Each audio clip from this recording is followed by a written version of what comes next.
ساتوی پسرو وینو دا د شهیدانو کور دا د باتورانو کور دا د باتورانو کور دا د باتورانو کور دا د باتورانو کور ساتوی پسرو وینو دا د شهیدانو کور دا Good evening. Today is Sunday, December 15, 2024. I'm Suleiman Talash and you are watching RTA News. Mullah Abdul Ghani Baradar Khan, the economic deputy of the Prime Minister, met with Sheikh Ziaur Rahman Madani, the governor of Logar province, and Maulavi Muhammad Anwar Din Parwar, the deputy governor, during his visit to the province. The media office of the Logar province said that during this meeting, Mr. Madani shared the problems of the residents of the province in water management, implementation of infrastructure projects, agriculture, and construction of cold storage facilities with the economic deputy of the Prime Minister. According to the office, the economic deputy of the Prime Minister in this meeting said that the Islamic Emirate is meeting the legitimate demands of all segments of the society by considering the basic and primary needs of the people. The Ministry of Industry and Commerce says that Afghanistan is currently self-sufficient in iron production. In addition to meeting the needs of the domestic market, it exported 60,000 tons of iron to Pakistan last year and 150,000 tons of round bars to Turkmenistan this year. In addition, the Iron and Steel Association says that after the Islamic Emirate regained power for the second time, corruption and smuggling of raw materials have been prevented in customs, due to which 50% of the factories that were stalled have now started working again. More details in this report. Afghan industry has made significant progress in the past 20 years. And now, Afghanistan is self-sufficient in almost 140 sectors, one of which is the iron production sector. The Ministry of Industry and Commerce says that the Islamic Emirate is committed to the development of the industry, which has started operating 4 new factories in the iron sector in the past year. And Afghanistan has now turned from an importing country to an exporting country in this sector. Afghanistan and the countries of the region are in the trade with each other. Last year, we exported 60,000 tons of round skewers to Pakistan, and this year we have contracts to export 150,000 tons to Turkmenistan. In addition, the Iron and Steel Union says that Afghanistan used to import iron worth $1 billion annually, which now not only meets its own needs, but also exports iron to regional countries. In the past 3 years, the Islamic Emirate of Afghanistan's serious attention to production and investment has enabled Afghanistan to produce all its needs through raw materials in the country and export abroad. A country that used to import $1 billion of iron ore annually from abroad, fortunately, it has become an exporting country today. At the same time, several industrialists also admit that, with the advent of the Islamic Emirate, special attention has been paid to the iron and steel sector, and most of its problems have been resolved. But they are seeking more support from the government to further strengthen this sector. After the political changes in the country, the steel industry in Afghanistan has developed well. This industry was able to have widespread products in this regard, along with importing to foreign countries.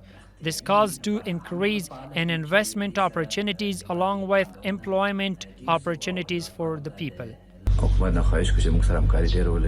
The government should cooperate with us. We want them to help us with the electricity, making new factories and taxes, and to find us an international market. This is why 43 iron production factories are currently operating across the country, employing 4,000 people.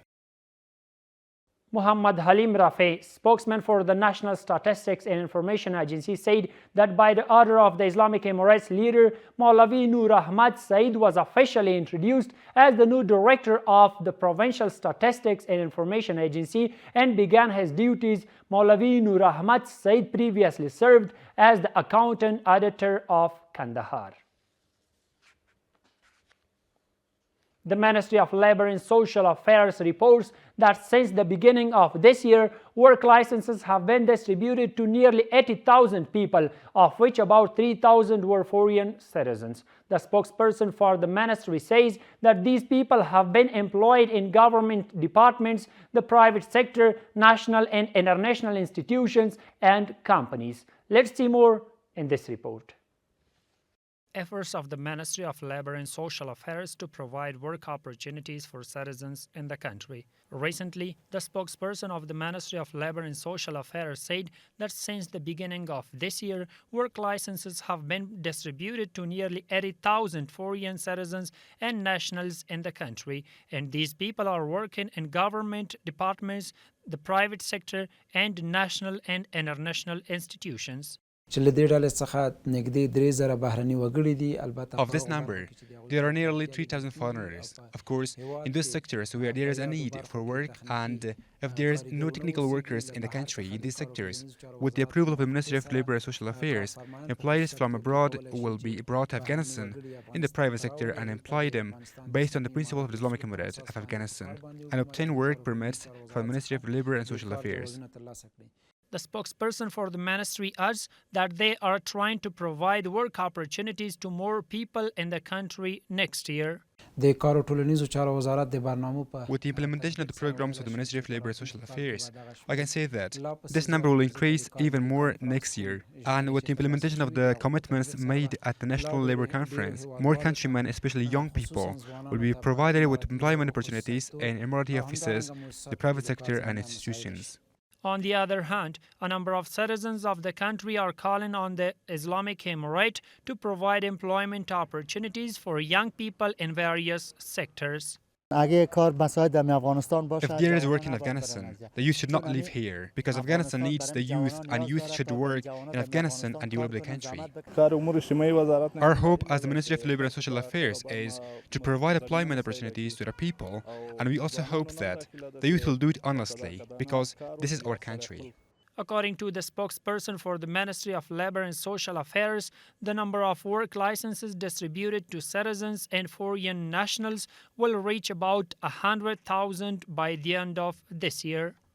Mullah Bakhtur Rahman Sharafat, Deputy Minister of Finance and Administration of the Ministry of Public Health, visited Ghazni province to inspect the provision of health services at the regional hospital and the progress of the construction work of the new regional hospital in that province. In this meeting, Mr. Sharafat stated that with the completion of this hospital, many of health problems of the local people in neighboring provinces will be solved and patients will be treated in a standard manner. Maulavi Ataullah Umari, Minister of Agriculture, Irrigation and Livestock, met with a number of farmers, livestock breeders and traders from different provinces of the country. According to the ministry, during the meeting, they shared their problems with the Minister of Agriculture, Irrigation and Livestock, who assured them that their problems would be addressed.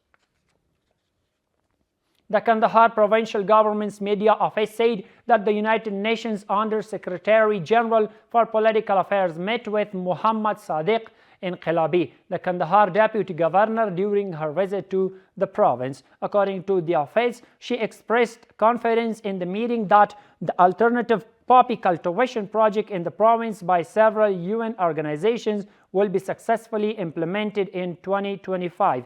Meanwhile, the Kandahar Deputy Governor has called for an increase in infrastructure and employment projects in the province. The Afghan Red Crescent Society reports providing health services to nearly 7,000 people in Maidan Wardak province. According to the Red Crescent Society, these services have been provided by the Afghan Red Crescent Society in various sectors for women and men in different parts of the province over the past month. The Nuristan Public Health Department has taken an exam from 104 positions for 600 candidates.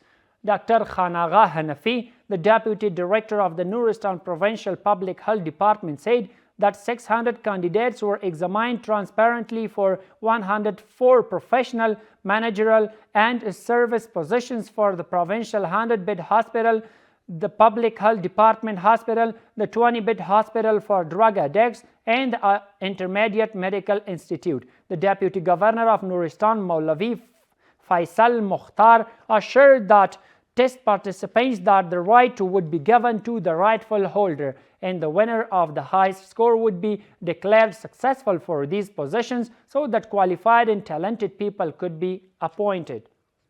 The Ministry of Interior Affairs announced the arrest of 30 people in connection with various criminal offenses in different provinces of the country. According to the ministry, the arrested individuals were from Nimroz, Saripol, Takhar, Badakhshan, and Laghman provinces and were arrested by the ministry's personnel on charges of criminal offenses, robbery, and murder.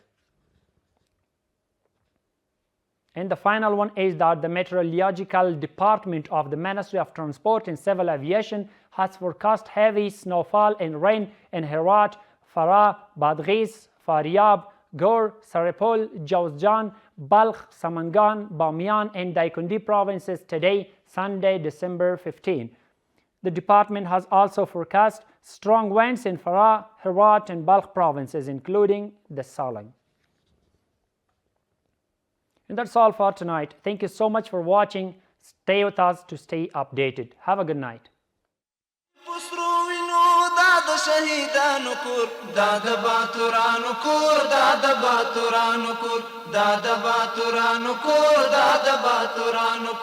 ساتوی پسرو وینو دا د شهیدانو کور دا